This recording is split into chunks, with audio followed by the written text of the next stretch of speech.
O meu filho tinha acabado de morrer num acidente. A minha nora expulsou-me imediatamente de casa. Enquanto vagueava sem rumo pela rua, recebi uma mensagem. O meu filho não estava morto, e eu devia encontrar-me com alguém. Os antigos tinham razão. É mais fácil sondar rios e mares do que o coração de uma pessoa. Há 3 dias, eu mesma tinha colocado um prato de arroz e um ovo cozido no altar improvisado para o meu Martim, acendendo uma vela em sua memória. Ele tinha morrido, o corpo perdido num desfiladeiro profundo. A cera da vela ainda nem tinha derretido por completo e a minha nora, Inês, já tinha atirado as minhas poucas roupas velhas para a rua, expulsando-me no meio de uma noite fria e chuvosa. Ela queria apagar todos os vestígios da nossa existência para poder ficar com a casa e com o dinheiro colossal do seguro. Pensava que tinha criado a armadilha perfeita, que ninguém saberia, pensava que os mortos não podiam falar. Mas esqueceu-se de que o céu tem olhos. A história desta noite, convido-vos a ouvir o relato de Dona Amélia, para verem como a teia da justiça divina é vasta e, embora pareça lenta, raramente falha. Há 7 dias, o meu Martim pegou na sua mala de pele preta para uma viagem de trabalho à Serra da Estrela. Naquela manhã, o céu estava encoberto, e eu preparei-lhe uma tigela de caldo verde. Ele comeu à pressa, com pequenas gotas de suor na testa. Calçou os tênis velhos que lhe comprei no ano passado e, enquanto apertava os atacadores, virou-se para mim. Mãe, coma bem em casa, não poupe dinheiro e acabe a comer restos frios. Vou inspecionar uma antena de telecomunicações. Demoro 3 dias. A rede nas montanhas é fraca. Se precisar de alguma coisa, ligue para a Inês. Diga-lhe para comprar comida boa para si. Quando eu voltar, levo-a ao médico por causa do seu joelho. Eu assenti e enfiei-lhe um corta-vento nas mãos. Martim entrou no carro, que desapareceu lentamente no final da rua. Mal sabia eu que seria a última vez que veria o meu filho, em carne e osso, a sair daquela casa. 3 dias depois, a polícia informou que o carro do Martim tinha perdido o controlo e caído num desfiladeiro profundo na garganta do diabo. O abismo tinha centenas de metros de profundidade, com rochas afiadas como navalhas. Quando a equipa de resgate desceu, encontrou apenas o carro esmagado e em chamas, reduzido a uma carcaça de metal. Não havia corpo, nem um fragmento de osso. A equipa de resgate disse que o corpo poderia ter sido projetado para o rio ou completamente incinerado na explosão do tanque de combustível. A vida de uma mulher que ficou viúva aos 32 anos, que juntou cada cêntimo vendendo legumes e peixe para criar o seu único filho. Agora, o meu filho estava morto, e eu não tinha sequer um punhado de cinzas para levar para casa. Desmaiei e acordei inúmeras vezes. Quando recuperei a consciência, o altar já estava montado. A fotografia do meu Martim, com o seu sorriso gentil, estava numa moldura de madeira preta.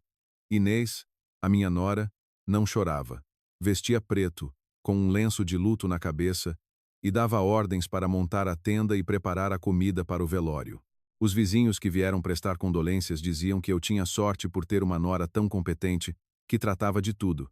Olhei para ela, com 29 anos, ainda sem querer ter filhos. Dizia que queria focar-se na carreira. Martim cedia aos seus desejos, e eu não a pressionava. Não me metia na vida do casal. Só sabia que, todos os meses, Martim transferia o seu salário inteiro para a Inês, e eu vivia com a minha reforma de 600 euros. Naquela noite, depois de o velório terminar e a tenda ser desmontada, a casa ficou com um cheiro frio a fumo de velas. Eu estava no meu pequeno quarto a dobrar um edredão quando a porta se abriu de rompante. Inês entrou sem bater. Nas mãos, trazia um daqueles sacos de ráfia, as riscas azuis e vermelhas, que os feirantes usam. Atirou o saco vazio para os pés da minha cama. Mãe, ponha as suas roupas aí dentro e saia ainda esta noite. Já chamei um carro. Está à sua espera lá embaixo, na entrada do prédio. Parei o que estava a fazer, o meu olhar subiu do saco de ráfia para o rosto da minha nora. A maquilhagem pesada que usara tinha sido removida. Os seus lábios estavam pálidos, mas o olhar era cortante. O Martim morreu. Agora, não há mais nada que nos ligue. Não temos filhos. Não partilhamos o mesmo sangue. Esta casa está em nome de nós os dois. Agora que ele morreu, vou vender, lá para pagar dívidas. Volte para a sua aldeia, viva com os seus parentes. Ficar aqui só lhe vai trazer mais memórias e doenças, e eu não tenho tempo para cuidar de si. Aos 68 anos, com o filho morto e o corpo desaparecido há poucos dias, com as velas no altar ainda a arder, fui expulsa. Sentei-me na beira da cama, com as costas curvadas. Não chorei. As minhas lágrimas tinham secado nos últimos dias. Olhei para ela. O Martim acabou de morrer. A missa de 7º dia ainda nem foi rezada. Deixa-me ficar para acender uma vela ao teu marido durante 49 dias. O altar frio é uma desgraça para ele. 49 dias ou 100 dias, os mortos estão mortos. Se quiser acender velas, pode fazer-lo à distância, na sua aldeia. Amanhã vem pessoas ver a casa. Se a virem aqui, dá azar e o preço baixa. Despache-se. Não faça o carro esperar e cobrar mais. Dito isto, virou-se e saiu, batendo a porta com força. Um estalido que me doeu na alma. Fiquei sentada em silêncio durante 5 minutos. Não discuti. Para que discutir com alguém que já não tem coração nem alma? Quando uma mulher se torna cruel, qualquer súplica só a satisfaz ainda mais. Em silêncio, abri o armário e tirei 3 conjuntos de roupa, um frasco de pomada para as dores, um caderno de notas antigo e umas roupinhas de bebê que tinha comprado na esperança de um dia ter um neto. Tudo coube perfeitamente no saco de ráfia. Peguei no saco e passei pela sala. No altar do Martim, a vela em forma de flor de lótus ainda brilhava. Parei, juntei as mãos e fiz 3 vênias. Em silêncio disse: Martim, a mãe vai-se embora. Ficas aí sozinho, não culpes a mãe. Inês estava sentada no sofá, a mexer no telemóvel. Ao ver-me sair, levantou-se e foi direta à porta principal, abrindo-a. Não olhou para mim. Não disse uma palavra de despedida. Passei pela porta, e o som da fechadura a trancar atrás de mim foi gelado. A noite em Lisboa estava chuvosa. Era setembro, e a chuva batia-me no rosto, fria e cortante. Carregava o saco de ráfia e recusei entrar no carro que a Inês tinha chamado. Disse ao motorista que podia ir, que eu não ia para a aldeia. Na aldeia, já não tinha ninguém. A minha casa de 3 quartos, tinha vendido para lhes dar o dinheiro para comprarem este apartamento de luxo. Se voltasse, teria de dormir na rua. Comecei a caminhar ao longo do passeio deserto. A luz amarelada dos candeeiros de rua projetava a minha sombra alongada no asfalto molhado. O vento entrava pela gola do meu casaco de lã fino. Sentia-me um trapo abandonado. Caminhei até uma paragem de autocarro antiga. O abrigo estava esburacado e pingava. Sentei-me no banco de ferro gelado, com o saco de ráfia no colo, abraçando-o. Pensei no meu Martim. O carro esmagado no fundo do desfiladeiro apareceu na minha mente. Sem corpo. Por que é que não havia corpo? Se tivesse ardido, os ossos deveriam ter sobrado.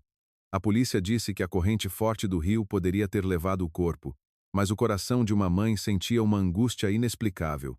Perto da meia-noite, não havia um único carro na rua, e a chuva começou a cair com mais força. O meu velho Nokia, no bolso do peito, começou a vibrar. O som da vibração contra o tecido do casaco era audível na noite silenciosa. Assustei-me. Quem me mandaria uma mensagem a esta hora? A uma velha viúva que acabara de perder o filho. Tirei o telemóvel do bolso. O ecrã iluminou-se com uma luz azulada. Coloquei os meus óculos de ver ao perto, molhados da chuva, e limpei o ecrã com a manga. Era uma mensagem de um número desconhecido, um número com muitos 9s no final. Abria. A curta frase que apareceu no ecrã atingiu-me como um raio. Li cada palavra, clara e concisa. Eu não morri, mãe. Vá encontrar-se com uma pessoa. Vá à casa número 4 na Travessa do Anel, nos arredores. Tenha cuidado com a Inês. Prendi a respiração. O meu velho coração parecia ter sido esmagado e subitamente libertado. Eu não morri. A forma de se dirigir a mim, sem sujeito, o aviso sobre a nora. Só podia ser ele. Só podia ser o meu Martim. Levantei-me de um salto. O saco de ráfia caiu numa poça de água. Já não sentia frio, o meu joelho já não doía. Levantei o rosto para o céu escuro e chuvoso. O meu filho estava vivo. Uma força invisível tinha acabado de ser injetada nas minhas veias. Apanhei o saco. A Travessa do Anel ficava a 10 quilômetros de distância. Mesmo que tivesse de andar a noite toda, eu iria até lá. Tinha de descobrir a verdade. Que segredo escondia aquela casa? Quem me esperava? Perto da 1 da manhã, consegui que um carro de uma aplicação de transportes, que andava devagar a tentar abrigar-se da chuva, parasse. O jovem condutor olhou para a velha com o saco de ráfia encharcado, hesitante em levar-me. Tirei a última nota de 500 euros que tinha guardada no bolso interior do casaco e dei-lhe, dizendo para me levar à Travessa do Anel e que podia ficar com o troco. Ele assentiu. Sentei-me no carro, vestindo a capa de chuva fina que ele me deu. O vento batia-me no rosto, cortando a pele. Os 10 quilômetros naquela noite de tempestade pareceram um século.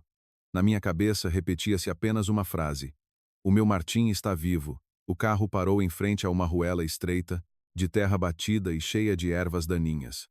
O motorista disse que o caminho estava lamacento e que o carro não conseguia entrar. Tive de descer e continuar a pé. Arrastei-me pela lama, usando a lanterna do meu telemóvel antigo para iluminar o caminho. A casa número 4 ficava no fundo da ruela. Era uma casa térrea, com telhado de zinco enferrujado, rodeada por uma rede de arame. A porta estava fechada, sem qualquer fresta de luz. Parei em frente ao portão de ferro baixo e bati. O som ecoou secamente no meio da chuva. Momentos depois, ouvi o som de uma fechadura a ser aberta. A porta de madeira interior abriu-se ligeiramente. "Quem é?"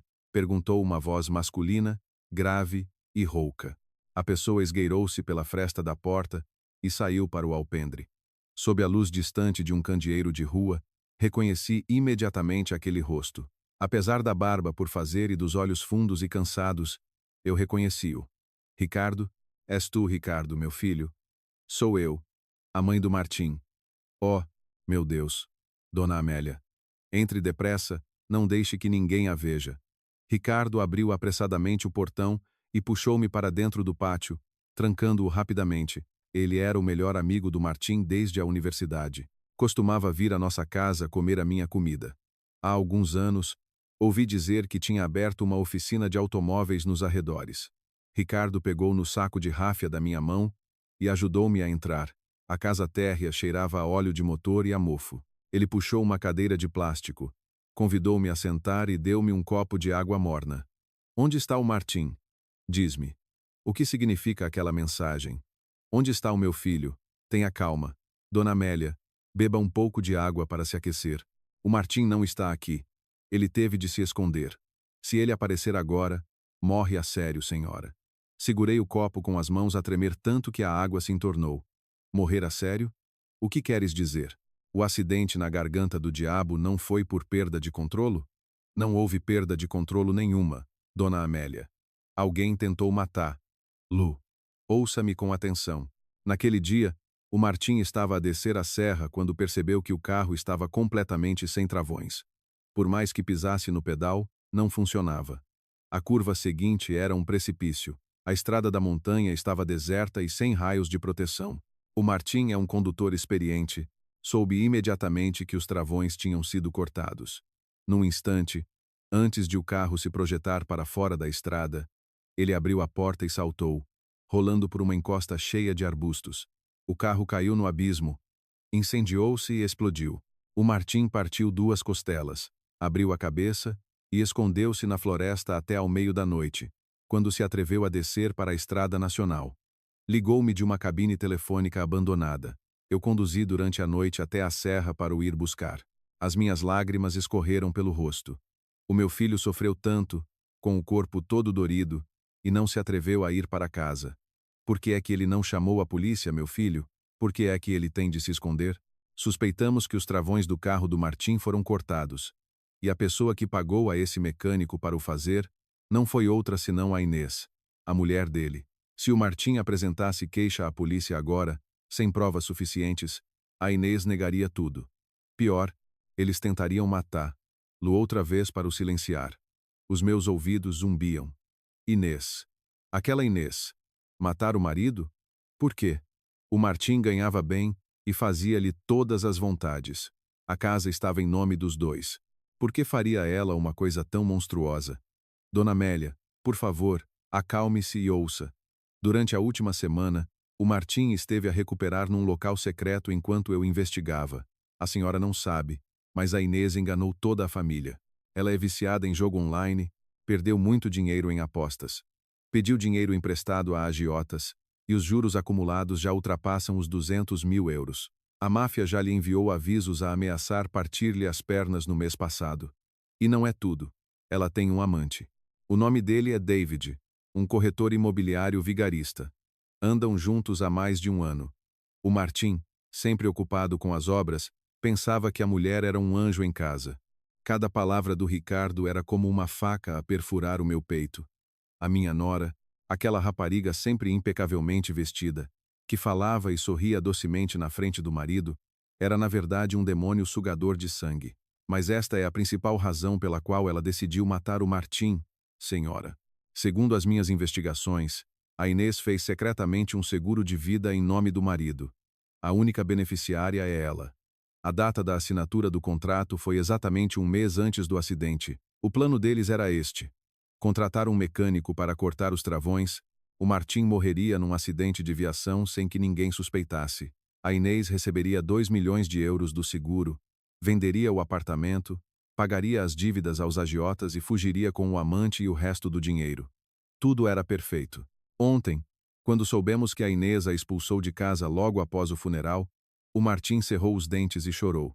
Ele pediu-me para cuidar de si. Não podíamos deixá-la ir para a aldeia, não podíamos deixá-la viver nesta injustiça. As minhas mãos enrugadas cerraram-se em punhos. Os meus dentes rangeram. A dor e a pena pelo meu filho transformaram-se numa chama de ódio que ardia em cada célula do meu corpo. Ela deitou-se com o meu filho, gastou o dinheiro que ele ganhou com o suor do seu rosto.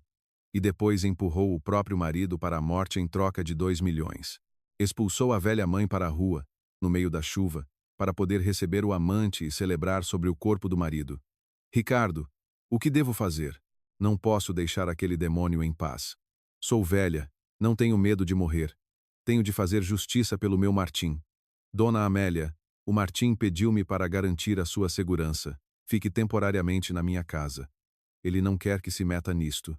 Ele está à procura do mecânico para o forçar a testemunhar. Não pode ser. O mecânico recebeu o dinheiro da Inês. Deve ter fugido. Não será fácil encontrá-lo. A polícia quer provas, provas concretas. Eu tenho de voltar para aquela casa. Dona Amélia, a Inês acabou de a expulsar. Como é que pode voltar? Ela é uma pessoa de sangue frio. Estar perto dela é como abraçar uma bomba. Eu tenho de voltar. As provas, a apólice original do seguro de 2 milhões, as pistas sobre o amante, só podem estar escondidas naquela casa. Ela expulsou-me porque tinha medo que eu descobrisse a verdade. Ricardo, ouve-me. Amanhã, quando o dia amanhecer, eu voltarei. Tenho uma maneira de a fazer aceitar que eu fique. Serei os olhos e os ouvidos do Martim. Ela quer fazer teatro. Eu vou fazer teatro com ela até ao fim. Dona Amélia, tenha certeza. Ela vai tentar atormentá-la. Pelo meu Martim, faria qualquer coisa. Até morrer. Ricardo olhou para mim fixamente, os seus olhos vermelhos também marejados de lágrimas. Ele assentiu. Naquela noite, não dormi. Sentei-me de pernas cruzadas na cama estreita da casa do Ricardo, de olhos abertos a olhar para a parede de zinco. Na minha mente, ensaiei cada palavra, cada gesto para o dia seguinte. Eu não seria mais a sogra respeitosa. Seria um verme, um inseto aos pés da minha nora, até ao dia em que lhe pudesse morder a garganta. Às 9 da manhã do dia seguinte, o céu estava limpo, e o sol brilhava intensamente nos vidros do condomínio de luxo. Carregava o meu saco de ráfia, vestindo a mesma roupa ainda úmida da noite anterior. Entrei no átrio. Os seguranças olharam para mim com pena. Sabiam que a minha família estava de luto. Chamaram rapidamente o elevador para o 20º andar. Parei em frente à porta do apartamento 2004. A porta de madeira familiar, mas a fechadura era nova e brilhante. Respirei fundo. Belisquei-me com força na coxa para fazer os olhos lacrimejar. Toquei a campainha. O som ecoou 3 vezes. Lá dentro, ouvi o som de chinelos a arrastarem-se. A porta não se abriu imediatamente. Sabia que ela estava a olhar pelo olho mágico. Ajoelhei-me no chão de mármore frio em frente à porta. Inês, abre a porta, por favor. Inês. A porta abriu-se cautelosamente uma pequena fresta, ainda com a corrente de segurança. Inês espreitou. Vestia um pijama de seda vermelho vivo. O marido morto há 3 dias. E ela vestia vermelho. Os seus olhos arregalaram-se. As sobrancelhas franziram-se de irritação. Mãe, que raio de cena é esta? Está a fazer chantagem? Já lhe disse para voltar para a aldeia. Por que é que voltou aqui? Levante-se, antes que os vizinhos vejam e me julguem. Inês, Por favor. Ontem à noite, na estação de autocarros, roubaram-me a carteira. Tinha lá o pouco dinheiro que me restava para comprar o bilhete. Vagueei pela rua a noite toda. A chuva. Não tenho para onde ir. Vendi as terras na aldeia para ajudar o Martim a comprar esta casa. Os meus parentes não me falam. Se voltar para lá, terei de viver na rua. Por favor, tem pena desta velha. Deixa-me entrar. Se lhe roubaram o dinheiro, chame a polícia, não a mim. Vou vender esta casa em breve. A senhora aqui só me atrapalha. Se continuar com isto, chamo os seguranças para levarem. Comecei a chorar alto. O choro desolado de uma mãe que perdeu o filho, ecoando pelo corredor. Algumas portas dos vizinhos abriram-se para espreitar. Ao ver isto, o rosto da Inês mudou. Rapidamente, tirou a corrente, abriu a porta e puxou-me para dentro, fechando-a com estrondo. Cale-se. Quer que toda a gente saiba que esta casa tem problemas? Pare de chorar. Que azar! Ajoelhei-me no chão de madeira da sala, agarrando-me com as duas mãos aos tornozelos da minha nora. Bati com a cabeça no chão. Inês, eu imploro. Sei que sou velha e inútil, mas deixa-me ficar nesta casa até a missa de um mês do Martim. Prometo que não te vou incomodar. Serei a tua empregada. Limpo a casa, lavo a louça, cozinho, lavo a roupa. Quando voltares do trabalho, terás a comida pronta. Não precisas de me pagar um cêntimo. Para comer, só peço um pouco de arroz frio e molho de soja. Posso dormir na varanda ou na arrecadação. Só preciso de acender uma vela ao Martim todos os dias. Depois dos 49 dias, sairei voluntariamente. Não precisarás de me expulsar. Inês ficou de pé, a olhar para mim de cima. Nos seus olhos, via calculismo a dançar. Ela estava a ponderar. Uma velha empregada que não custava dinheiro, poupava em contratar alguém à hora, a roupa lavada, a casa limpa. Além disso, os vizinhos estavam a observar. Se expulsasse a sogra logo após o funeral, os boatos iriam espalhar-se. A companhia de seguros e os compradores da casa poderiam suspeitar ou criar problemas durante o processo de pagamento e transferência da escritura. Manter uma velha desprezível e submissa num canto da casa não lhe traria prejuízo. Está a falar a sério? Fica só como empregada até aos 49 dias e depois desaparece? É verdade, minha filha. Juro pela alma do Martim, que está no altar a testemunhar. Só quero estar perto das velas do meu filho. Por favor, tenha um bom coração. Está bem. Sendo assim, vou deixar as regras desta casa bem claras. A partir de hoje, não é mais minha sogra. Vive de favor nesta casa, por isso tem de se portar bem. Primeiro, o meu quarto é estritamente proibido para si. Segundo, 3 refeições por dia e a casa impecavelmente limpa. Terceiro, se eu tiver visitas, é bom que se esconda num canto e não me apareça à frente. Entendido? Sim, entendido. Obrigada, minha filha. Obrigada. Levante-se. Pare com esse choro e lamúria. A pequena arrecadação ao lado da cozinha, já tirei as tralhas de lá. Pode pôr um colchão no chão e dormir aí. Guarde as suas coisas bem escondidas. Levantei-me com dificuldade. Os meus joelhos estavam doridos e dormentes. Peguei no meu saco de ráfia e caminhei em direção à arrecadação de menos de 3 metros quadrados. Escura, sem janelas. Neste apartamento de luxo de 120 metros quadrados, a sogra que tinha contribuído com 100 mil euros para a compra da casa, agora tinha de se enfiar numa toca escura como um cão vadio. Mas eu já não chorava. Olhei para o altar do Martim. Eu ia engolir cada humilhação. Eu ia ser o teu cão de guarda, Inês, para ver quanto tempo o teu teatro dura. A minha vida no inferno começou. Levantava-me às 4 da manhã. A casa estava silenciosa e fria. Acendi uma pequena luz na cozinha e andava na ponta dos pés para não acordar a minha nora. Preparava o arroz, punha o caldo a aquecer. Pegava num pano e ajoelhava-me no chão de madeira, limpando à mão cada centímetro quadrado da sala. Inês não me deixava usar a esfregona. Dizia que não limpava bem o pó e estragava a madeira de alta qualidade. As minhas costas curvavam-se. As minhas vértebras estalavam. Às 8 da manhã, Inês acordava. Saía do quarto com uma máscara facial, olhava para mim, encolhida no canto da cozinha, e dizia com desdém: "Esta sopa está fria. Como é que se come isto? Aqueça-a já. Depois de comer, junte toda a minha roupa de seda do cesto e lave-a à mão. Nem pense em usar a máquina. Se estragar um único fio, vai pagar bem caro. Sim, vou aquecer já. O pequeno almoço dela era uma sopa de ninho de andorinha. O meu, um bocado de pão duro do dia anterior com um fio de azeite. Depois de comer, atirava a tigela para o lava-loiça e voltava para o quarto para se maquilhar. Passava o dia todo fora. Dizia que ia tratar da papelada das dívidas do marido, mas o cheiro a perfume forte e as roupas reveladoras não pareciam adequadas para tratar de assuntos burocráticos. A primeira noite passou. À meia-noite, Inês chegou à casa a cheirar a álcool. Entrou a cambalear no quarto e bateu à porta. Esperei mais 1 hora. À 1 da manhã, ouvi o ressonar suave vindo da fresta da porta do quarto principal. Saí lentamente da arrecadação. No bolso interior do meu sutiã, tinha 3 microcâmaras que o Ricardo me tinha preparado. Eram do tamanho de um botão de camisa preto, com um adesivo super forte na parte de trás. Ricardo tinha me dito que podiam gravar continuamente durante 1 mês e tinham ligação sem fios. O sinal seria transmitido diretamente para o telemóvel dele e armazenado na nuvem. Eu só precisava de encontrar locais para as colocar que cobrissem a casa sem serem detetadas. Arrastei uma cadeira da sala de jantar para o meio da sala.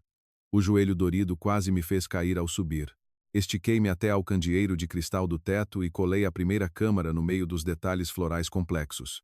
O ângulo de filmagem apanhava diretamente o sofá e o altar do meu Martim. A segunda, apontei para a zona da mesa de jantar e a entrada do quarto principal. Havia uma pintura de paisagem na parede. Pressionei suavemente a câmara no canto da moldura preta. Ficou perfeitamente camuflada na sombra. A última, colei-a no canto do corredor de entrada, escondida atrás do detetor de incêndios do condomínio. A partir dali, qualquer pessoa que entrasse ou saísse do apartamento, a que horas fosse e com quem, seria claramente filmada. Terminado o trabalho, voltei a pôr a cadeira no lugar, usando a manga para limpar quaisquer impressões digitais na mesa e na cadeira. O suor escorria-me pelo rosto, apesar do ar-condicionado estar ligado. Fiquei na escuridão, a olhar para os minúsculos pontos, invisíveis a olho nu, que começavam a sua missão. No dia seguinte, e no outro, desempenhei na perfeição o papel de uma velha empregada surda, muda e submissa. Inês começou a abusar ainda mais. Já não me chamava mãe ou senhora, chamava-me ó, vai limpar a sanita. Deitaste lixívia no chão de mármore, cega. Eu, em silêncio, pegava na escova e ia para a casa de banho esfregar. A lixívia queimava-me a pele das mãos, deixando-as gretadas e a sangrar, mas na minha cabeça, imaginava o rosto do meu Martim, coberto de sangue, a rastejar para fora do abismo. Esta dor física não era nada. Na sexta-feira à tarde, 10 dias após a morte do Martim, eu estava a apanhar legumes na varanda quando ouvi o som da chave na fechadura. Inês tinha chegado mais cedo, mas não vinha sozinha. Ouvi risos e conversas de um homem na sala. Calma, parece que estás a morrer de fome. Entra primeiro.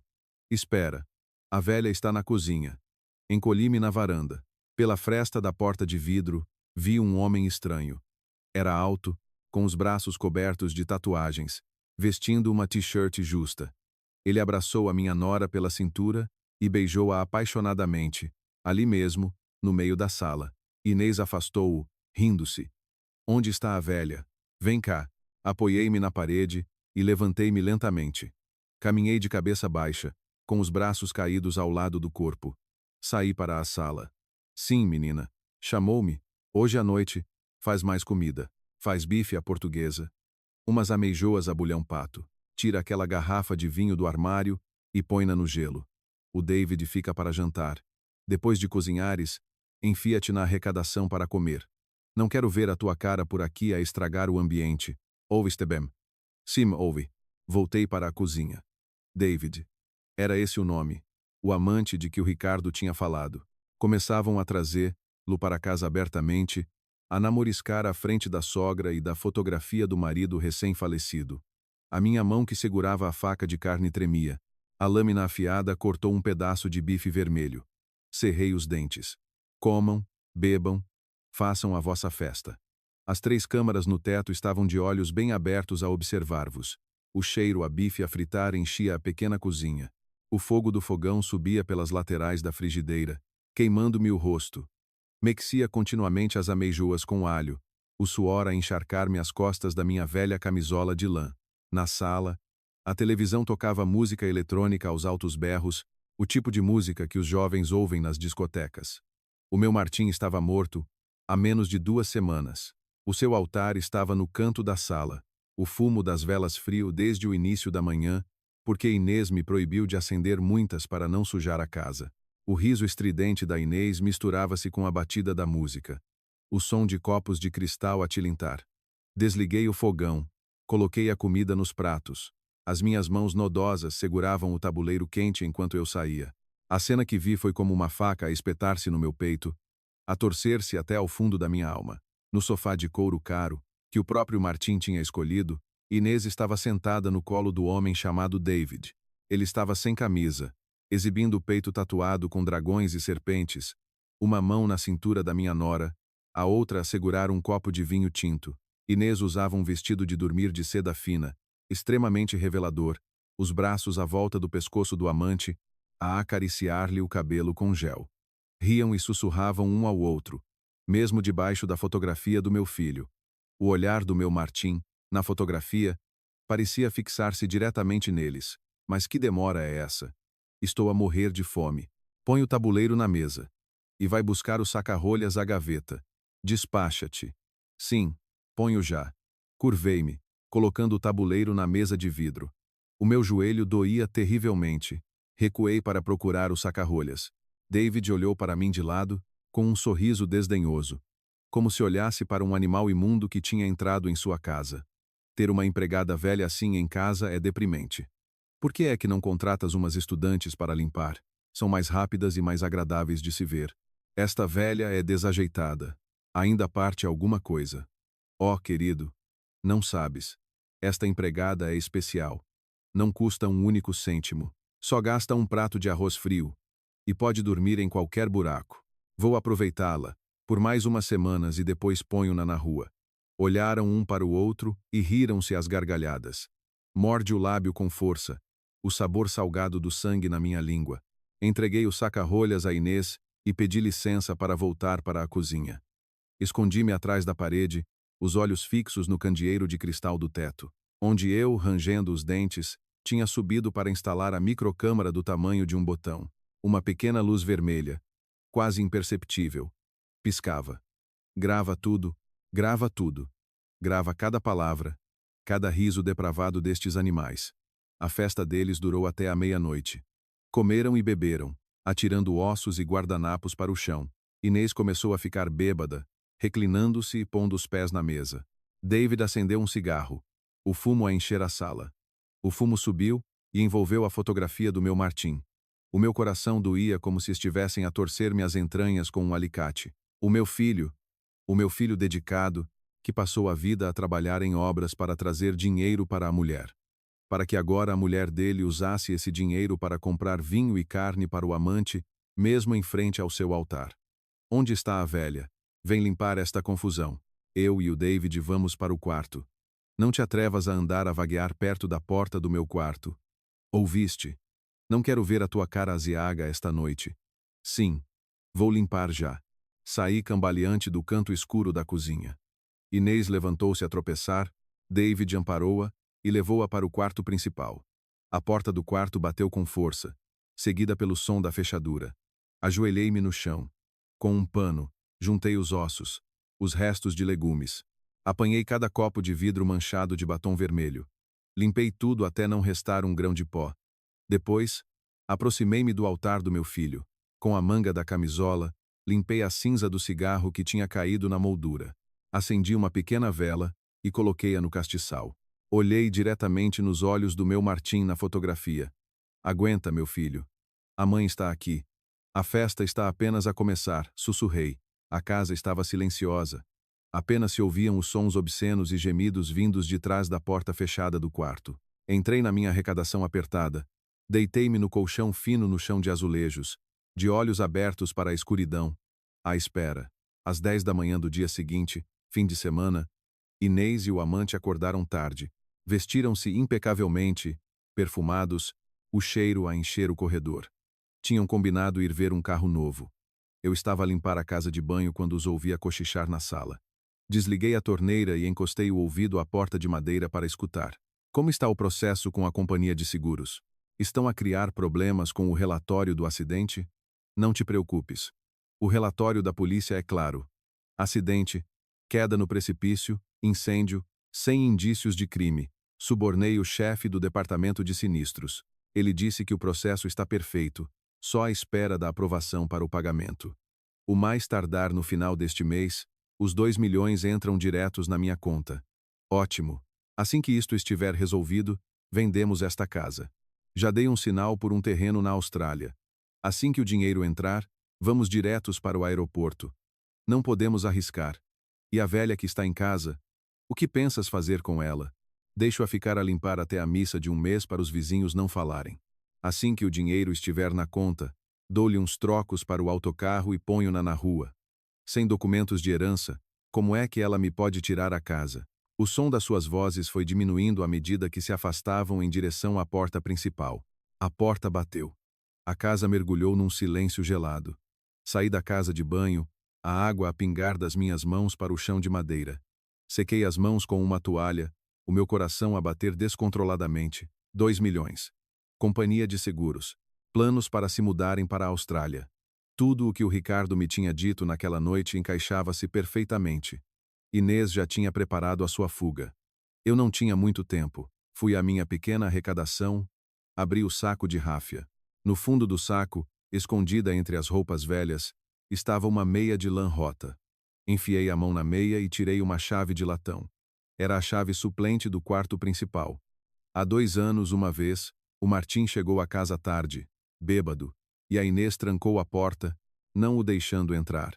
Ele teve de dormir no sofá. Na manhã seguinte, ele fez secretamente uma cópia da chave e deu-ma. Mãe, guarda isto. Para o caso de discutirmos, assim tenho como entrar. Mal sabia ele que esta chave seria agora a sua salvação. Fui direta à porta do quarto principal, o quarto que Inês me proibira terminantemente de entrar. As minhas mãos tremiam ao inserir a chave na fechadura. Clique. A fechadura rodou suavemente. Rodei a maçaneta e empurrei a porta. O cheiro a perfume barato do David, misturado com o cheiro a roupa de cama por lavar, invadiu-me as narinas. Contive uma ânsia de vômito. Entrei e fechei a porta suavemente, sem a trancar. O quarto era enorme, com roupas espalhadas pela cama king size. Não me importei com isso. Percorri o quarto com o olhar. Um grande roupeiro embutido, uma penteadeira, um móvel de televisão e uma pequena cômoda ao lado da cama, do lado onde Inês costumava dormir.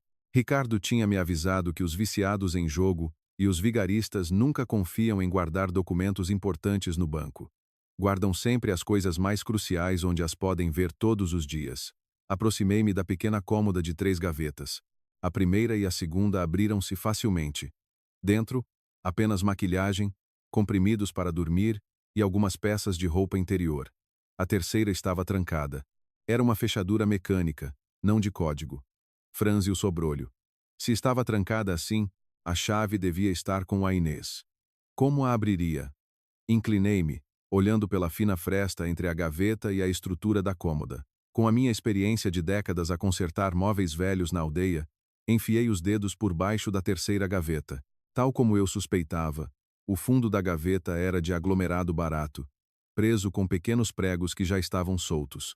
Corri à cozinha, peguei numa faca de fruta pequena e afiada e voltei ao quarto. Com cuidado, inseri a lâmina da faca na fresta do fundo da gaveta e fiz a alavanca suavemente. O som do aglomerado a estalar fez-me o coração saltar. Prendi a respiração, forcei um pouco mais, e todo o fundo da gaveta cedeu. Uma pasta de plástico transparente e pesada escorregou de dentro da gaveta e caiu no tapete felpudo. Ajoelhei-me e agarrei na pasta.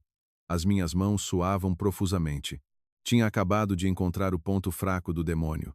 Abracei a pasta de plástico contra o peito, sentada no tapete felpudo do quarto. A luz da janela de sacada iluminava cada dobra na superfície da pasta. Abri o fecho de mola. A primeira coisa que tirei foi um dossiê grosso com o logótipo de uma grande companhia de seguros de vida. Ao folhear as páginas brilhantes, os meus olhos fixaram-se nas letras maiúsculas e a negrito. Segurado. Martim Salvador. Abaixo, um único beneficiário. Inês Joana. Relação: esposa. O prêmio anual era de milhares de euros, e o valor da indemnização por morte acidental estava destacado a vermelho. 2 milhões de euros. A data do contrato, tal como o Ricardo tinha investigado, era exatamente um mês antes de o Martim partir para a Serra da Estrela. A assinatura do Martim no final da página devia ter sido obtida com falsas promessas, sem ele saber que estava a assinar a sua própria sentença de morte. Coloquei o contrato de lado e tirei os papéis mais finos que estavam por baixo.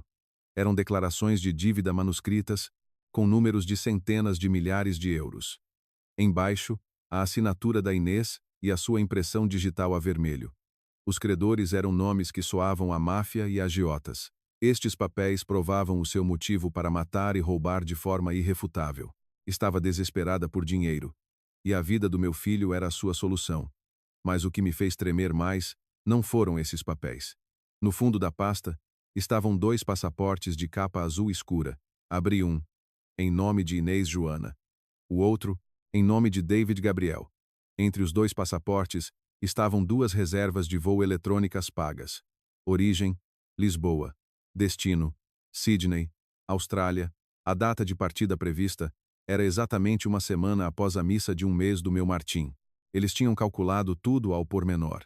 Matar o marido, fingir o funeral, fazer o papel de viúva enlutada, esperar pelo dinheiro do seguro, vender a casa e fugir com o amante para o estrangeiro, para desfrutar de uma vida de luxo construída sobre o sangue e as lágrimas da minha família.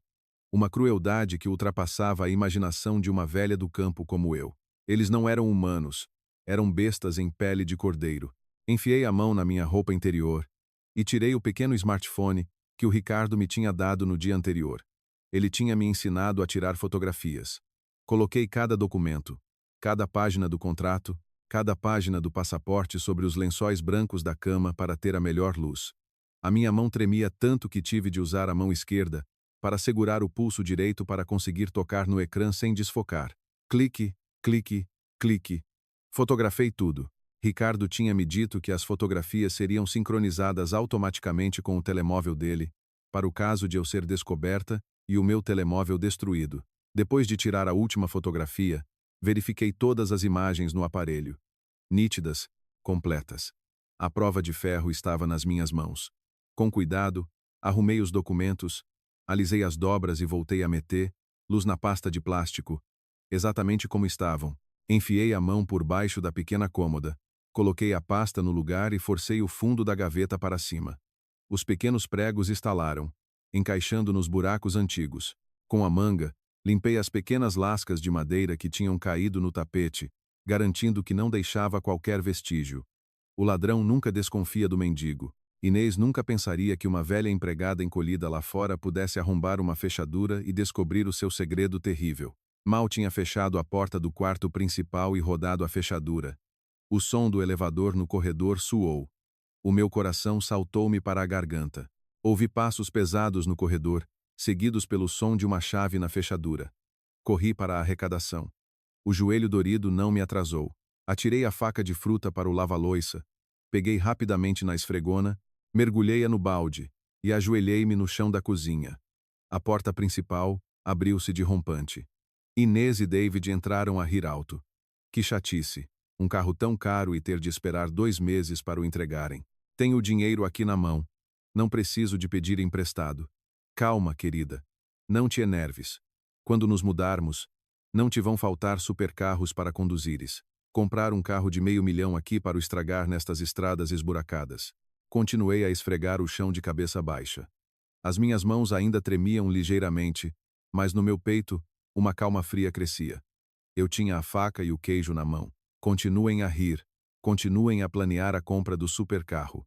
Oh, velha, quando acabares de limpar, faz o almoço.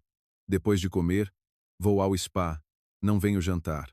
O David também está ocupado. E nem penses em acender velas e incenso pela casa. Se eu chegar e sentir cheiro a fumo, atiro-te com água a ferver para a cara. Ouviste? Levantei-me lentamente, curvada, com as mãos juntas à frente. O meu olhar estava fixo nos sapatos sujos de lama do David, mas a minha voz saiu firme e clara. Sim, Ouvi, menina Inês. Vou já pôr a panela ao lume. Virei-me e fui para a cozinha. No bolso apertado do meu sutiã, o smartphone aquecia contra o meu peito. O meu Martim ainda esperava. Faltavam apenas 40 dias. A teia do céu estava tecida. A noite silenciosa envolveu-me na arrecadação apertada, escura como um túmulo para os vivos. O espaço com menos de 3 metros quadrados, sem uma única fresta de ventilação, tinha um ar abafado, impregnado com o cheiro a mofo de caixas de cartão velhas e o odor forte a naftalina. Deitei-me de pernas esticadas no colchão fino, sentindo o frio do chão de azulejos a penetrar lentamente através da minha camisola de lã rota, até aos ossos. As articulações dos meus joelhos e ombros doíam em espasmos agudos depois de um longo dia a ajoelhar e a rastejar para limpar cada metro quadrado de chão de madeira, cada canto da sanita para a minha nora e o seu amante. Mas não fechei os olhos. Os meus velhos olhos estavam abertos, fixos na escuridão, cravados no teto baixo. Do outro lado da fina parede de gesso cartonado, o ressonar suave e regular do David e a respiração pesada a cheirar a vinho da Inês ocasionalmente chegavam até mim. Eles dormiam profundamente depois de mais uma noite de devassidão, mesmo debaixo da fotografia do meu filho. Naquele silêncio assustador, uma leve vibração veio do meu peito. O pequeno smartphone que o Ricardo me tinha dado estava escondido no bolso interior do meu sutiã. Não tocava, apenas vibrava em pequenos impulsos. A vibração contra a minha pele era como um choque elétrico direto ao meu coração murcho. Prendi a respiração, o meu peito parou de subir e descer. Lentamente, enfiei a minha mão áspera e calosa por dentro da roupa e tirei o telemóvel. O ecrã iluminou-se com uma luz azulada e fantasmagórica, revelando o meu rosto cheio de rugas e manchas. No ecrã, não aparecia nenhum nome. Apenas uma série de números estranhos que não estavam na minha lista de contactos. A intuição de uma mãe, um sexto sentido poderoso, disse-me que do outro lado da linha estava o meu próprio sangue. Apressei-me a cobrir a cabeça com um cobertor fino e roto para esconder a luz do ecrã e abafar qualquer som que pudesse escapar da arrecadação. Atendi a chamada, encostando o auscultador ao ouvido e tapando a boca com a outra mão para impedir que um soluço escapasse. Alô? Mãe? Sou eu. A voz grave e familiar, cada tom reconhecível, soou clara no meu ouvido. Era a voz do meu Martim. Apesar do som estar um pouco distorcido e misturado com o zumbido de uma rede encriptada, reconheci imediatamente a voz do filho que eu tinha dado à luz, por quem tinha passado fome para o educar. A voz que, há poucos dias, me tinham dito que tinha desaparecido para sempre nas chamas no fundo do desfiladeiro. 2 fileiras de lágrimas quentes escorreram pelas minhas bochechas secas e salgadas. Martim, meu filho, onde estás? Estás com muitas dores? A mãe está aqui, ainda estou na nossa casa. Eu estou bem, mãe. Tenho 2 costelas fissuradas e levei 10 pontos na cabeça. Mas o Ricardo trouxe um médico para me dar injeções e fazer os curativos. As feridas estão a cicatrizar. Não te preocupes comigo. Eu é que me preocupo contigo. Tenho tanta pena de ti. Deixar-te passar por esta humilhação, este sofrimento, escondida na tua própria casa. Sou um filho ingrato. Eu não estou a sofrer, não sinto dor. Só de ouvir a tua voz, de saber que estás vivo, isso dá-me força para viver. Mesmo que me obriguem a comer restos, a ajoelhar-me e a limpar os sapatos deles, eu aguento. Martim, eu encontrei. Fotografei tudo. A apólice de seguro de vida de 2 milhões de euros que a Inês fez em teu nome. Os papéis da dívida aos agiotas. Os 2 passaportes e os bilhetes de avião de ida para a Austrália para ela e para o David. Tirei as fotos esta tarde. Já foram enviadas para o telemóvel do Ricardo? O Ricardo recebeu tudo, mãe. As fotos estão muito nítidas. Ele está a imprimi-las para fazer vários dossiês. As provas que conseguiste são o golpe final para eles. Mas ouve-me, mãe. Isso ainda não é suficiente para os condenar por homicídio premeditado. O que fotografaste prova o motivo, a fraude, a apropriação indevida e o adultério. Para os meter na prisão, para os fazer pagar pelo seu crime, precisamos da peça mais importante do puzzle. E eu e o Ricardo encontramo-la ontem à noite. Que peça, meu filho? O que aconteceu? Conta-me. O mecânico, o empregado da oficina do Ricardo. Aquele que se meteu debaixo do meu carro e cortou os cabos dos travões. Ontem à noite, eu e o Ricardo seguimos uma pista. Procuramos em todas as pensões de má fama na costa da Nazaré e apanhamo-lo. Ele tinha um maço de notas grosso e preparava-se para fugir de barco para o estrangeiro. O Ricardo algemou-o e levou-o para um armazém abandonado. No início, ele negou tudo. Disse que não sabia de nada. Mas quando eu saí da escuridão, com a cabeça ainda ligada e a sangrar, ele pensou que era o meu fantasma a vir buscar vingança. Borrou-se de medo, ajoelhou-se a implorar pela vida e confessou tudo. O que é que ele confessou, meu filho? Ele admitiu que recebeu dinheiro da Inês. Ele confessou que o David foi quem o contactou diretamente. Quem se encontrou com ele e lhe deu 25 mil euros em dinheiro para cortar os travões. Mas a pessoa por trás de tudo, quem planeou cada passo, foi a Inês. Ela sabia o meu itinerário de trabalho na serra. Informou o David do dia e da hora em que eu levaria o carro para a revisão periódica, para que o mecânico pudesse agir. Eles prometeram-lhe que, quando recebessem os 2 milhões do seguro, lhe dariam mais 50 mil euros para ele desaparecer. Eu gravei a confissão completa dele, desde os nomes, ao dinheiro recebido, a forma como cortou os travões e ao local do encontro para a transação. O Ricardo também o fez escrever uma declaração, com a sua impressão digital, e está a mantê-lo num local seguro, à espera do dia de o entregar à polícia. As minhas mãos cerraram-se, as unhas a cravarem-se na palma da minha mão até sangrar. A crueldade da minha nora ultrapassava mais uma vez os limites da imaginação humana. Ela comia na mesma mesa, dormia na mesma cama que o marido, abraçando-o todas as noites. E, no entanto, na sua mente, planeava a sua morte com um detalhe e uma crueldade arrepiantes. As provas estão todas aí. O mecânico, a apólice de seguro, os bilhetes de avião. Então por que é que ainda não chamaste a polícia para os prender, Martim? Deixá. Luz em liberdade é um risco. E se eles conseguirem vender a casa e fugir para o estrangeiro? Mãe, acalma-te e ouve-me. O Ricardo levou todo o dossiê e a gravação a um antigo chefe dele que trabalha na polícia judiciária. A polícia já abriu uma investigação secreta, mas avisaram que os criminosos de fraude de seguros e homicídio encenado são muito astutos hoje em dia. Com um bom advogado, podem ser absolvidos se as provas não formarem uma cadeia fechada. A Inês e o David ainda não receberam o dinheiro do seguro. Ainda não venderam a casa. Se os prendermos agora, eles podem virar o jogo, culpar o mecânico ou alegar que a apólice de seguro foi uma coincidência. A polícia quer lançar uma grande rede e apanhá-los em flagrante, no momento em que eles pensam que foram bem-sucedidos. Apanhá-los em flagrante? Queres dizer que temos de esperar que eles recebam o dinheiro? Exatamente, mãe. A polícia já fez um plano. Falaram secretamente com o chefe do departamento de seguros que a Inês subornou. Ele, com medo de ser cúmplice, concordou em cooperar. A polícia pediu à companhia de seguros para fingir que aprova o processo normalmente, para que os 2 milhões sejam oficialmente transferidos para a conta da Inês.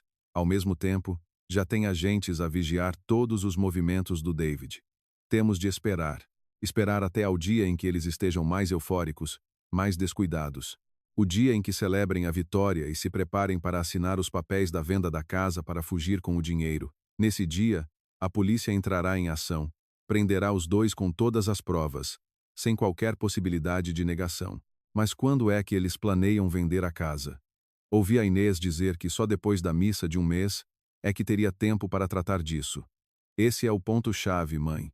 Segundo a investigação, o dia do pagamento do seguro coincidirá com o dia da missa de um mês. A Inês certamente chamará os compradores e o notário à casa nesse mesmo dia para assinar a escritura, finalizando a venda dos bens antes de apanhar o avião. Preciso que faças uma última coisa por mim, extremamente importante, mas também extremamente dolorosa. Diz, meu filho, eu faço tudo. Até mesmo se me pedires para os esfaquear, eu faço. De maneira nenhuma, mãe. Não podes fazer nada precipitado. A partir de agora, até ao dia da missa de um mês, ou seja, daqui a pouco mais de 30 dias, tens de continuar a aguentar. Eles vão maltratar-te, insultar-te, talvez até usem todos os truques para te forçar a assinar um documento a renunciar à tua parte da herança para poderem vender a casa legalmente. Continua a ser submissa, a parecer a mais fraca e inútil possível. Não discutas. Se te derem algum papel para assinar, finge que choras e depois assina obedientemente. Podes assinar o que for, não importa, porque assim que eu aparecer vivo, Todos esses documentos fraudulentos perdem o valor. O importante é que os faças acreditar que te eliminaram completamente do jogo, que são os mestres da situação, para que chamem os compradores para a transação sem desconfiarem. Entendi. Eu consigo. Estes 30 e poucos dias, vou encarar luz como um trabalho forçado para pagar os meus pecados. Não tenho medo do sofrimento. Mãe, desculpa. Sou um filho ingrato. Por minha causa, a minha própria mãe tem de ser empregada do inimigo, a rastejar debaixo da cama e nos cantos da cozinha. Odeio-me por não ter tido discernimento, por ter trazido uma serpente venenosa para casa e te ter feito sofrer. Tenta manter-te saudável. Come alguma coisa às escondidas à noite. Não fiques doente. No dia da missa de um mês, eu entrarei pela porta da nossa casa de cabeça erguida. Ajoelhar-me-ei para te lavar os pés. Farei com que a família dela prove o sabor da desgraça e da humilhação. As minhas lágrimas encharcaram o cobertor mal cheiroso. Tapei a boca com força para abafar os soluços. Não tens culpa, meu filho. És o melhor filho do mundo. Eu vou esperar por ti. Juntos, vamos acertar esta dívida de sangue. Desliga o telemóvel agora. Tem cuidado para não seres descoberto. A chamada terminou. O ecrã do telemóvel voltou a ficar preto. Abracei o telemóvel contra o peito, sentindo o seu calor na minha pele. O meu Martim estava vivo. A polícia estava a investigar. A luz da justiça começava a brilhar no fundo deste túnel escuro. Lentamente, tirei o cobertor da cabeça e respirei o ar abafado da arrecadação. Mas desta vez, não me senti sufocada. Estiquei-me. As minhas articulações estalaram. 35 dias de contagem decrescente.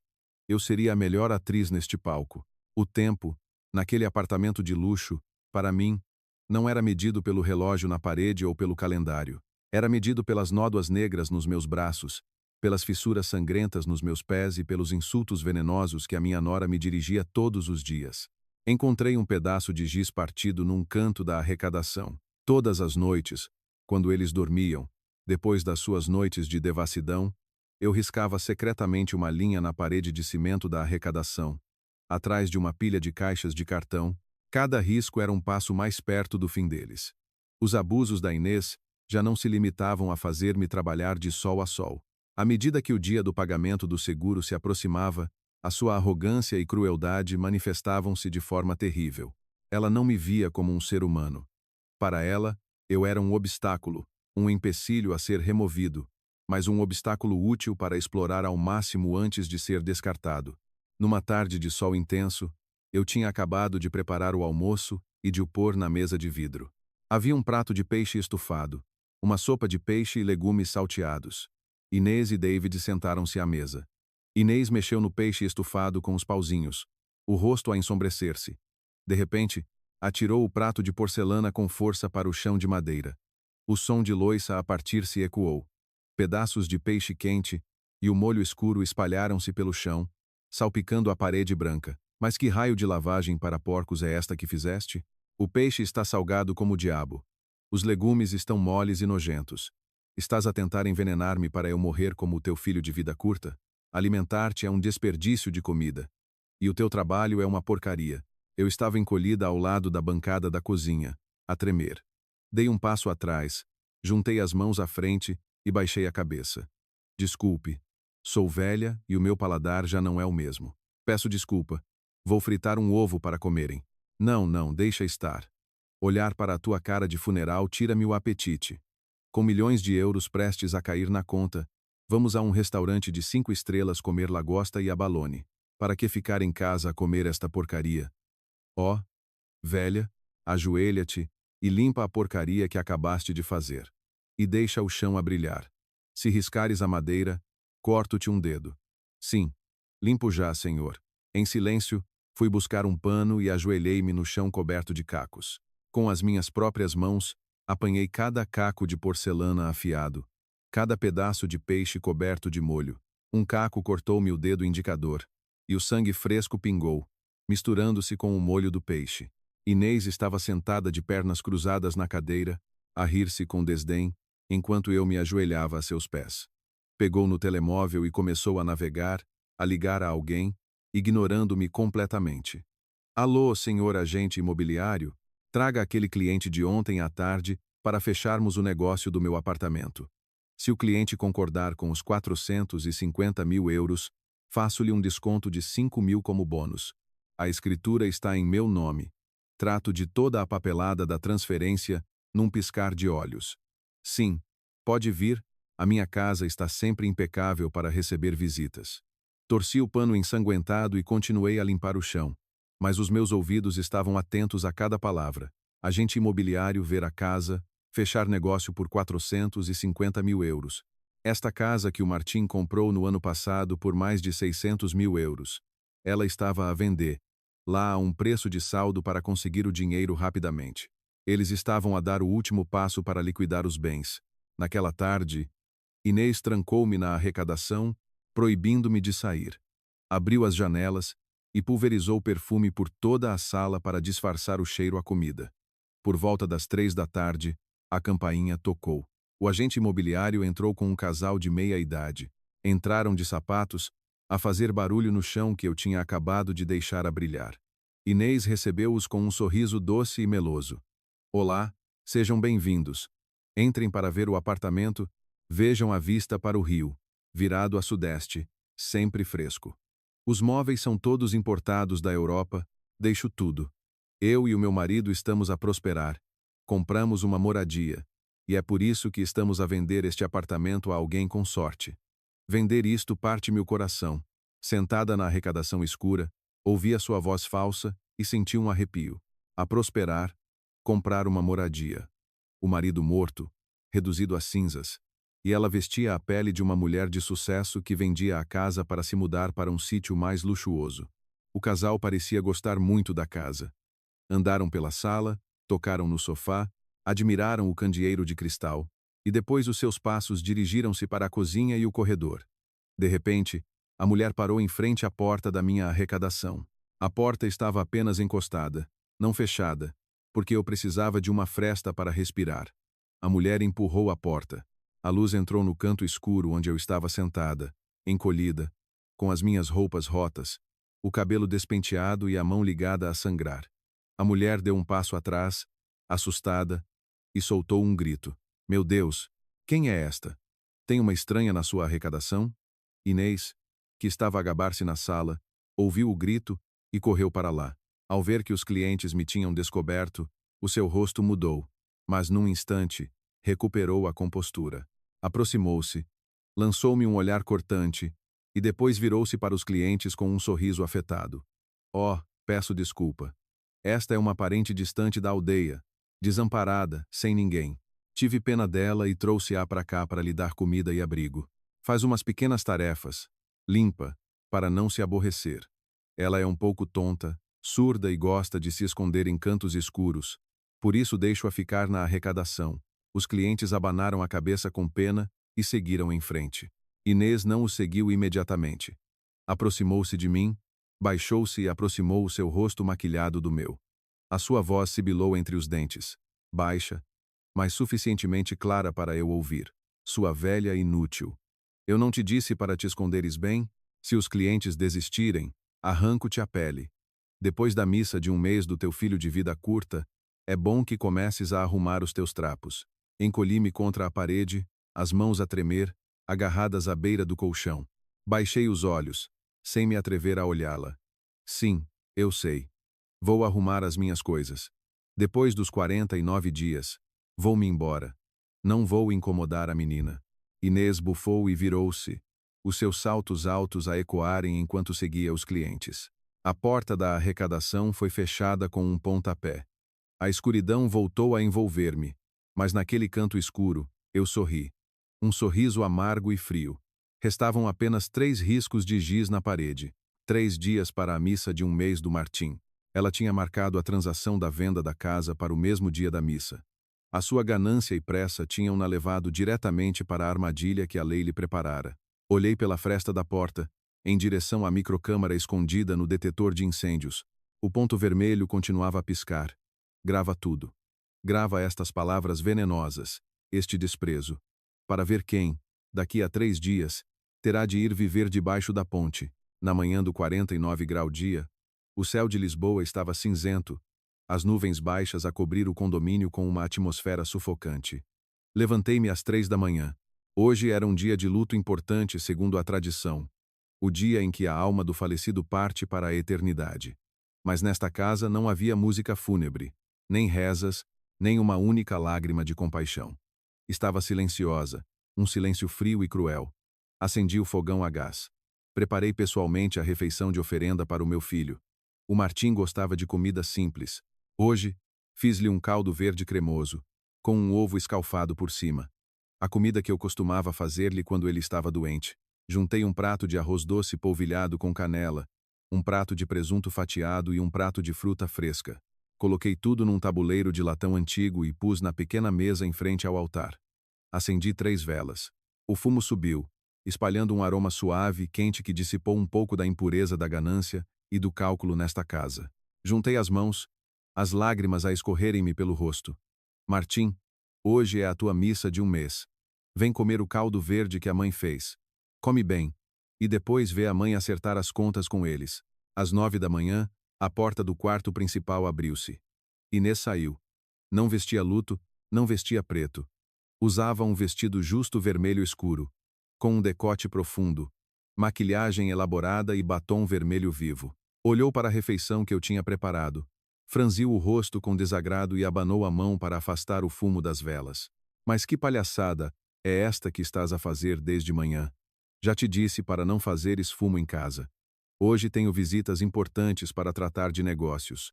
Com este fumo todo, os convidados vão fugir assustados. Tira isso já daqui e leva para a cozinha. Eu estava ao lado do altar, de braços caídos. Desta vez, não baixei a cabeça. Olhei-a diretamente nos olhos. Hoje é a missa de um mês do teu marido. Sem família, sem vizinhos. Fiz apenas uma pequena refeição para ele comer e partir em paz. Deixa-me terminar de rezar e depois eu arrumo. Não demora muito. Atreves-te a responder-me? Comida. Antes que ela pudesse avançar para virar o tabuleiro, a campainha tocou insistentemente. Inês parou. A sua expressão mudou. Sorriu e correu para abrir a porta. Ó pai, mãe, já chegaram? Entrem. A viagem foi cansativa, a porta abriu-se e os meus sogros, os pais da Inês, entraram. Ao contrário da aparência abatida e triste de pais que perderam um genro, eles pareciam ir a uma festa. O pai da Inês, o senhor Macedo, usava um fato cinzento brilhante, com uma pasta de couro numa mão e um charuto na outra. A mãe da Inês, a D, Helena, usava um vestido de veludo, com um colar de pérolas do tamanho de nozes e anéis de diamantes nos dedos. Olharam em volta do apartamento de luxo, satisfeitos. A casa está limpa e fresca. Onde está o David? Hoje os clientes vêm para a transação. Ele, como homem, devia estar aqui para te ajudar com os papéis. O David foi ao banco levantar o sinal. Pai, ele chegará a tempo para a assinatura do contrato com o notário. Sentem-se. Bebam um copo de água. Os pais da Inês sentaram-se confortavelmente no sofá. Ignoraram completamente a fotografia do meu Martim, com as velas a arder, mesmo atrás deles. Nenhuma vela, nenhuma oração, nenhuma palavra de respeito pela alma do genro que sustentava a filha deles. O olhar da D. Helena passou pela refeição de oferenda e fixou-se em mim. Franziu os lábios e apontou para mim. Credo, ainda tens a lata de estar nesta casa? A minha filha teve pena de ti e deu-te abrigo como empregada. Deu-te um sítio para viver nestes últimos dias. Foi uma bênção para ti. Hoje, depois de tudo resolvido, é bom que arrumes as tuas coisas e desapareças. É isso mesmo, D. Amélia.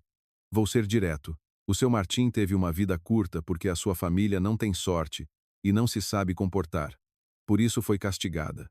A minha filha casou com um homem de vida curta e agora é viúva, com a juventude desperdiçada. Ela é a maior vítima aqui. Esta casa foi comprada com o suor e o esforço da minha filha. Não sonhe em ficar com um único cêntimo. Fiquei paralisada. Cerrei os maxilares com tanta força que doía. Os abutres tinham se reunido. Não era só o demônio, mas toda a família que a criou era um ninho de lobos. Ingratos, hipócritas ao extremo, mas mantive uma expressão calma e vazia. Caminhei lentamente para a arrecadação. Tirei o meu saco de ráfia com as minhas 3 mudas de roupa e pulo na sala, ao lado da mesa. As minhas coisas estão aqui. Daqui a pouco, quando as velas se apagarem, eu saio. Não precisam de me expulsar. Ah, Ser, vai sair de certeza. Mas antes de arrastares o teu corpo velho para fora desta porta, tens de fazer uma coisa por mim. É preciso arrancar a erva daninha pela raiz, para não teres ideias de me processar mais tarde. O senhor Macedo pousou a pasta de couro na mesa, abriu as duas fechaduras e tirou uma folha de papel impressa. Bateu com o papel na mesa de vidro, tirou uma caneta do bolso do casaco e atirou-a para o lado. Vem cá, lê isto com atenção e assina o teu nome. E põe a tua impressão digital para ter a certeza. Aproximei-me, baixei a cabeça e olhei para o papel. As letras maiúsculas saltaram-me à vista. Renúncia à herança.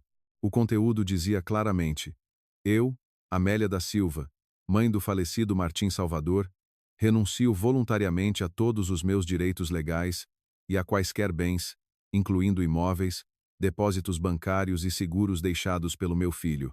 A totalidade dos bens passa a ser propriedade da sua esposa legal, Inês Joana. Mãe, assine depressa, não seja teimosa. O papel está claro. Foi um advogado que contratei para o redigir. Depois de assinar, dou-lhe 2.000 euros em dinheiro para levar para a aldeia para a sua velhice. Caso contrário, não sai desta casa. Peguei na caneta. A minha mão já não tremia. Toda a raiva, toda a humilhação que eu tinha engolido nos últimos 39 dias, cristalizava-se agora numa lâmina de gelo. Olhei para os rostos vitoriosos e satisfeitos dos meus sogros. Eles pensavam que me tinham encurralado, que me tinham roubado todos os direitos para poderem ficar com os 2 milhões do seguro e os 450 mil da venda da casa. Peguei no papel e fingi semicerrar os olhos para ler. Estão a pressionar-me demasiado. O meu Martim comprou esta casa. E eu também vendi as minhas terras e contribuí com 100.000 euros. Agora que ele morreu, querem roubar-me tudo. Deixar-me na rua de mãos a abanar. Que lei vos permite fazer isso? Lei? A minha filha é a esposa legal? Ela tem o direito. Contribuíste com dinheiro, mas o teu nome está na escritura. Se não está, para mim é mentira. Estás a inventar para extorquir dinheiro à minha filha. Assina depressa, sua velha lenta. Pousei o papel na mesa. Deixei a caneta rolar. Olhei diretamente para o senhor Macedo. Eu não assino. Os bens do meu filho não são para vocês pilharem. Vocês mataram-no, e agora querem roubar o seu suor e as suas lágrimas.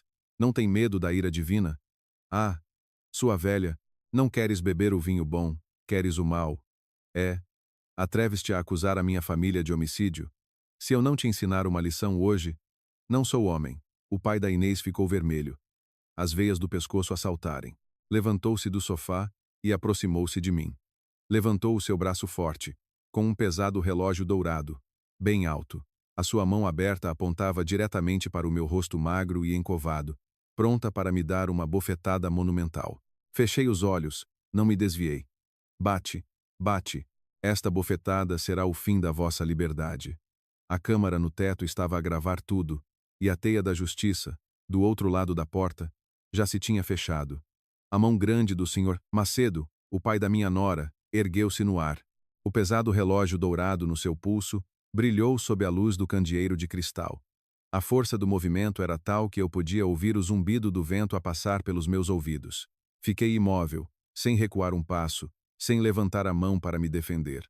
Fechei os meus velhos olhos enrugados, à espera que a bofetada caísse na minha bochecha magra. Bate, bate para satisfazer a arrogância desta família sem coração. Esta bofetada não me doeria tanto como a perda do meu filho, mas seria a gota de água, a sentença final que selaria para sempre o caminho da liberdade de toda a sua família. A câmara escondida no teto ainda piscava o seu ponto vermelho invisível, gravando o momento em que eu, uma sogra viúva, era agredida pelo meu próprio sogro em frente à fotografia do meu filho, no dia da sua missa de 1 mês. Mas essa bofetada nunca chegou a tocar no meu rosto. Bip, bip, bip. Uma série de sons eletrônicos agudos rasgou subitamente a atmosfera densa e cruel da sala.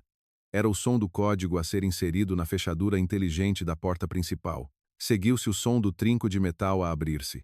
A porta de madeira maciça abriu-se de rompante, com um rangido prolongado. A força foi tal que a porta bateu no batente de borracha na parede e ressaltou. Uma corrente de ar frio do corredor do condomínio entrou em casa, levando algumas cinzas das velas do altar a voar e a pousar na mesa de vidro. A mão do senhor, Macedo parou a meio do ar, a menos de um palmo do meu rosto. Ele virou a cabeça bruscamente em direção à porta. Helena, sentada de pernas cruzadas no sofá, saltou, deixando cair o leque de papel que tinha na mão. Inês, que estava de braços cruzados com um sorriso vitorioso, ficou paralisada, como se tivesse sido atingida por um feitiço. À entrada, contra a luz do corredor, uma figura masculina alta e imponente estava de pé, a sua sombra a estender-se pelo chão de madeira até aos meus pés. A pessoa usava um corta-vento cinzento e umas calças escuras gastas. Aquela silhueta, aqueles ombros. Eu tinha-o carregado, tinha-o criado durante 35 anos. Mesmo que se tivesse tornado pó, eu reconhecer-lo-ia. O homem atravessou a soleira da porta, entrando na luz brilhante da sala. Era o Martim, o meu filho. O filho cuja certidão de óbito a sua própria mulher tinha tratado, cuja campa já tinha sido preparada, estava ali, em carne e osso, no meio da sua casa. O seu rosto estava pálido, como o de alguém que tinha acabado de sobreviver a uma doença grave. As maçãs do rosto salientes. Na testa, do lado esquerdo, uma cicatriz longa. Os pontos ainda visíveis, vermelhos, a estender-se até a linha do cabelo. Os seus olhos estavam fundos, injetados de sangue, mas o olhar era frio e afiado como uma lâmina envenenada. O seu olhar não se fixou em mais ninguém, apenas no rosto desfigurado pelo pânico da Inês. A sala mergulhou num silêncio mortal. Um silêncio tão assustador que eu podia ouvir o meu próprio coração a bater descontroladamente no peito. O som das cinzas a cair no prato de fruta. Deus. Meu. Deus. A voz do Senior. Macedo tremia. As palavras a saírem-lhe aos tropeções. O charuto aceso caiu-lhe dos dedos gordos e rolou pelo chão. O fumo a cheirara queimado. As suas pernas tremiam tanto que ele não se conseguia aguentar de pé. Teve de recuar e cair numa cadeira ao lado da mesa de jantar. Helena estava de boca aberta, o rosto sem uma gota de sangue, pálido como um cadáver. As mãos apertavam-lhe o peito, os olhos arregalados, a olhar para o vazio, sem conseguir emitir um único som. Eles acreditavam piamente que a alma do genro, que tinha morrido tragicamente no fundo do desfiladeiro, tinha voltado para se vingar, precisamente no dia da sua missa de um mês. Quanto a Inês, a minha nora, a sua expressão era um retrato perfeito do terror absoluto. As suas pupilas dilataram-se ao máximo, refletindo a imagem do marido que ela própria tinha planeado matar. Os seus lábios pintados de vermelho vivo tremiam, abrindo-se e fechando-se como um peixe fora de água. Os seus saltos altos vacilaram, e ela teve de recuar, as costas a baterem com força na parede para não cair. Na sua cabeça, 1000 perguntas gritavam. Como é que ele está vivo? E os 2 milhões do seguro? O plano de fuga com o seu amante, David, estava arruinado, mas o instinto de sobrevivência e a astúcia de uma vigarista ajudaram-na a reagir rapidamente. Após menos de 10 segundos de choque e pânico, Inês percebeu uma coisa. O Martim tinha sombra. Os seus pés estavam no chão. Ele estava a respirar. Ele era uma pessoa viva, não um fantasma. Instantaneamente, a expressão de terror desapareceu. Foi substituída por um rosto banhado em lágrimas, lastimoso e cheio de uma alegria fingida. Soltou um grito comovente e atirou-se para a frente, de braços abertos, para abraçar o Martim. Martim, meu Deus, estás vivo, estás mesmo vivo. És tu, meu amor? Tive tantas saudades tuas. Estes dias foram um inferno. Disseram-me que tinhas morrido queimado no carro. Eu não acreditei. Chorei todas as noites à tua espera. Os seus pais, vendo a filha a virar o jogo tão rapidamente, agarraram-se a essa tábua de salvação. Embora ainda a tremer, levantaram-se e mudaram de atitude 180 graus. Oh, meu genro! Que bênção! Os nossos antepassados protegeram-te. Estares de volta é o que importa. Estou tão feliz que me vêm as lágrimas aos olhos. És tu, Martim? Assustaste-nos a todos. Mas o importante é que estás vivo. Nós só viemos aqui porque estávamos preocupados com a Inês. Não queríamos que ela sofresse. Ainda bem que voltaste a tempo. Eu estava encolhida num canto, agarrada à beira da mesa para não cair. A ver o teatro nojento daquelas 3 pessoas. Só me apetecia cuspir-lhes na cara. Acabavam de me chamar lixo, de me forçar a renunciar aos meus bens. de me tentar bater. E num piscar de olhos, representavam o papel de uma família afetuosa. Olhei para o meu Martim. O meu filho estava de pé, firme como um carvalho no meio da tempestade. Para ver como o meu filho, um homem que tinha enfrentado a morte, que tinha sido empurrado para o abismo pela própria mulher, responderia a esta saudação de abutres. Inês correu na sua direção, os braços brancos estendidos para o abraçar, para encostar o seu rosto falso e choroso no peito do meu filho. Mas o Martim não ficou parado à espera daquele abraço mortal. Quando os dedos da Inês mal tocaram na manga do casaco dele, o meu filho, com uma força tremenda, afastou-a com o braço direito. Um empurrão sem piedade, tão forte que a fez cambalear. Os saltos altos escorregaram no chão de madeira polido, e ela caiu de rabo no chão, batendo com força no canto do sofá. Ai! O que estás a fazer? Sou a tua mulher. Fiquei tão feliz que te abracei. Por que é que me empurraste? O acidente deixou-te confuso?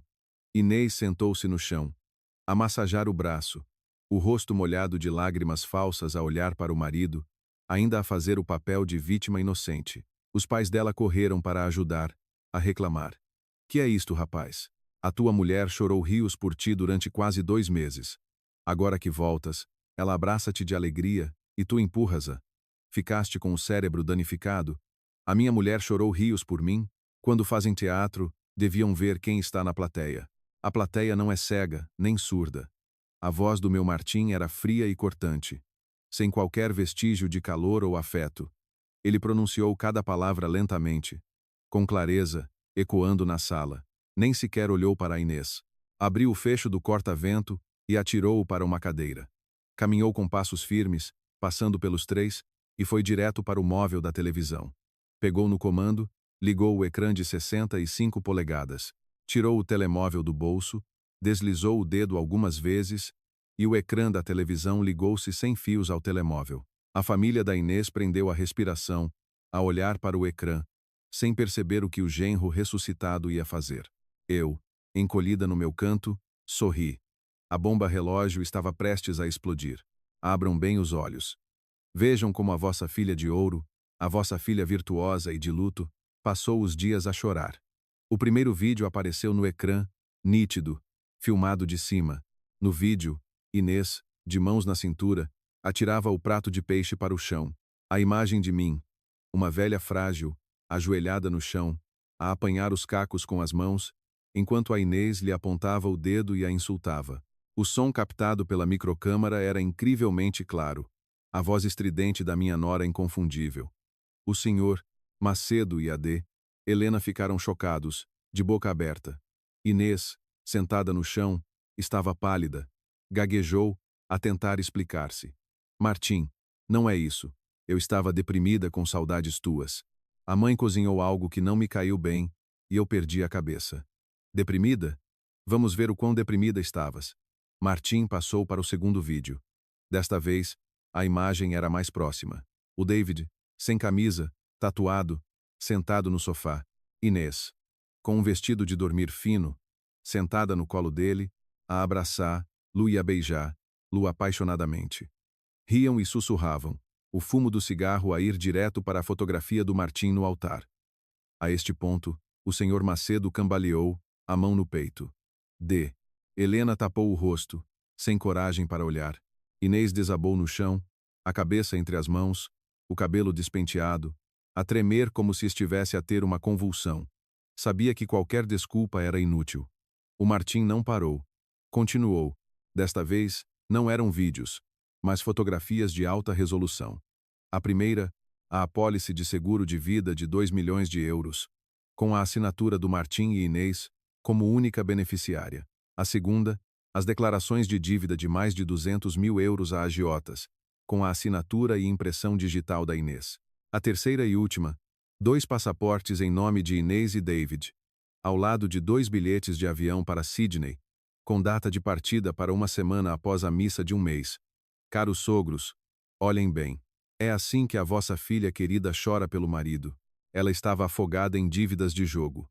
Comprou secretamente um seguro de vida de 2 milhões em meu nome. Depois, conspirou com o amante para me matar. Forneceu o meu itinerário de trabalho para que ele contratasse um mecânico para cortar os travões do meu carro antes de eu ir para a serra. Queria usar a minha vida para conseguir 10 milhões, vender esta casa por mais 450 mil e fugir com o amante para a Austrália. O Martim aproximou-se da Inês, a voz carregada de raiva. Pensavas que eu tinha morrido queimado, que podias atormentar a minha mãe, transformar, lá na tua criada, a limpar a vossa porcaria? Forçaste a minha mãe a renunciar à herança. Pensavas que uma jogadora como tu podia enganar a lei, enganar a Deus? Martim, por favor, eu imploro, perdoa-me. Eu errei. Foi o David que me enganou, que me forçou. Eu ainda te amo. Perdoa-me. Inês rastejou pelo chão, agarrando-se à perna do Martim, a chorar desesperadamente. A maquilhagem borrada, a desculpar-se, a culpar o amante. A sua baixeza exposta ao máximo. Os pais dela estavam paralisados. O Sr. Macedo já não tinha a sua arrogância. Estava de cabeça baixa, sem se atrever a dizer uma palavra. A humilhação e o medo de saber que a sua filha era uma assassina tinham destruído o seu falso orgulho. Nesse momento do corredor, ouviram-se passos firmes e apressados, não de uma ou duas pessoas, mas de um grupo. Polícia Judiciária. Ninguém se mexe. Uma voz autoritária ecoou da porta aberta. 4 polícias uniformizados e vários à paisana entraram na sala. A atmosfera congelou. A teia da justiça tinha se finalmente fechado. Atrás da polícia, vinham 3 homens. Um era o Ricardo, o melhor amigo do meu filho. Ao seu lado, algemado, estava o David, o amante da minha nora. O seu ar arrogante tinha desaparecido. E o terceiro, de cabeça baixa, a tremer, era o mecânico que tinha cortado os travões. Ao ver aquilo, Inês perdeu os sentidos. Soltou a perna do Martim, encolheu-se contra a parede, de boca aberta, sem conseguir falar. Um inspetor-chefe avançou e leu a ordem de detenção. Com base nas provas recolhidas e nas confissões dos suspeitos, a Polícia Judiciária ordena a detenção preventiva de Inês Joana e David Gabriel, pelos crimes de homicídio qualificado na forma tentada e burla qualificada. Um agente aproximou-se da Inês com as algemas. Ela debateu-se, a gritar: Pai, mãe, salvem-me. Martim, por favor, retira a queixa. Eu não queria matar-te. Foi o David que me obrigou. David, ao ouvir a amante a culpá-lo, explodiu. Sua cabra. Foste tu que planeaste tudo. As mensagens no meu telemóvel provam isso. Devias 200 mil euros. Foste tu que me propuseste matar o teu marido para dividirmos os 2 milhões. Se eu for para a prisão, tu vens comigo. Eles acusaram-se mutuamente, como cães raivosos. A sua história de amor romântico e planos de uma vida de luxo na Austrália desmoronou-se, revelando a sua verdadeira natureza gananciosa e egoísta. A polícia mandou-os calar e levou-os. O mecânico também foi levado. Na sala, restavam apenas os pais da Inês, o Martim, o Ricardo e eu. O Sr. Macedo e a D. Helena estavam encolhidos num canto, pálidos. O Martim olhou para eles com desprezo. Vejam a filha de que tanto se orgulhavam. Uma assassina e uma vigarista. Vieram aqui para forçar a minha mãe a assinar papéis, para lhe bater. Agora que tudo está claro, ainda querem ficar para dividir os 2 milhões? Ou querem que eu chame a polícia para investigar se foram cúmplices? Não, não. Nós não sabíamos de nada. Fomos enganados pela Inês. Por favor, Martim, tem pena de nós. Somos velhos. O senhor, Macedo gaguejou, pegou na sua pasta e arrastou a mulher para fora, sem olhar para trás. A imagem dos dois a fugirem pelo corredor, humilhados, ficou gravada na minha memória. Soltei um longo suspiro. Toda a raiva, toda a humilhação que eu tinha suportado durante quase 2 meses, desapareceu.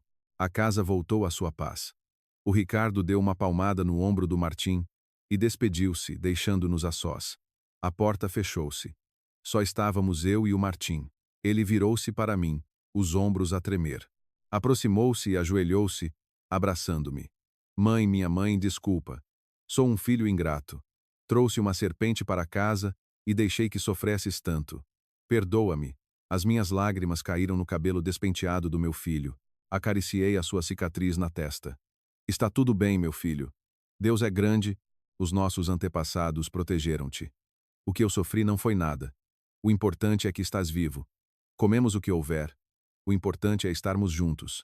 Ajudei o Martim a levantar-se. Levei-o pela mão até a pequena mesa em frente ao altar.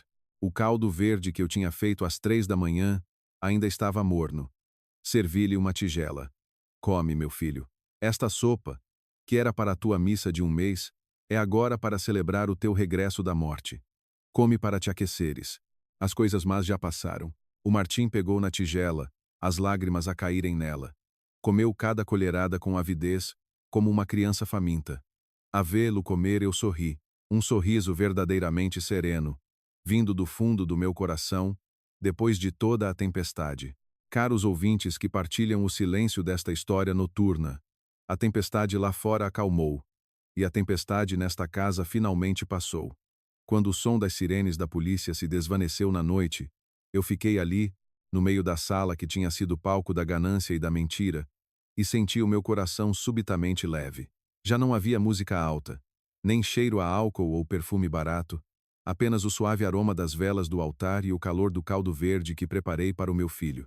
Ao ver o meu filho a comer, as suas lágrimas a caírem na sopa, percebi que todo o ódio, toda a raiva, toda a humilhação que engoli durante 49 dias, se tinham desvanecido. Já não odiava a Inês.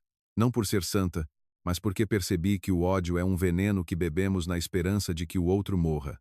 Abandonei o rancor porque os maus acabam por ser consumidos pela sua própria maldade.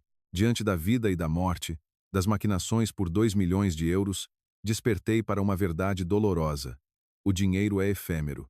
Hoje está nas mãos de um, amanhã nas de outro. Apenas o amor familiar, a paz de espírito e um sono tranquilo são a verdadeira fortuna da vida. Olhando para trás, nem eu mesma acreditaria que uma velha do campo, com 68 anos, pudesse fazer o que fiz.